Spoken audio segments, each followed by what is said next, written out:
As we approach another contentious election season, how should Christians prepare? Many of us will sit around a Thanksgiving or Christmas table and the upcoming election will come up. Some of us will want to speak up about political idolatry in our churches, our families, our schools, institutions. How can we prepare for what will be emotionally, relationally, and even spiritually challenging? Basically, how can we engage in politics without losing our souls? My name is Kaitlyn Schiess, the new host of the Disruptors podcast.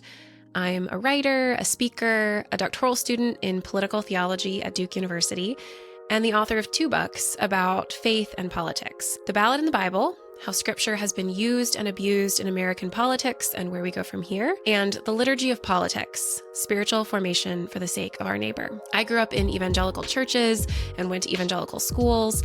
I was a college student and then a seminary student in 2016 during the election.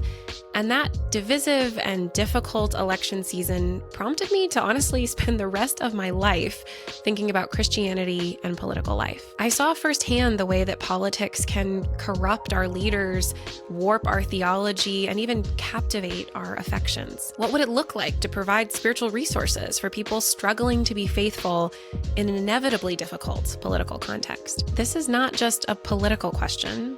This is a question of spiritual formation. This season, we're going to think together about what it means to prepare for an election season, not just by researching candidates or party platforms, though that can be really important, but by preparing emotionally, spiritually, relationally, communally. We'll ask hard questions about how we can become the kind of people who can sustain difficult work, the kind of people who've been spiritually formed to seek the glory of God in our public lives and to pursue the good gifts that we need to bring to our communities without losing our souls. We'll talk to people from a range of backgrounds and vocations: Pastor Tyler Burns, therapist Aundi Kolber, theologian Luke Bretherton. We'll talk to people who have intimate experience with political life from the inside, like the president of the Center for Christianity and Public Life, Michael Ware, and current candidate for city council in Goshen, Indiana, Shannan Martin. You'll hear real stories of how people have sustained public work and sought to represent Christ well in our public life. If you aren't already, you can subscribe to the podcast for free on Apple Podcasts, Spotify, the IVP YouTube channel, or wherever you happen to be listening to this episode. That way you'll get new episodes automatically and you won't miss anything. Episode 1 with Tyler Burns will go live on October 16th, so set your calendars and I'll see you there.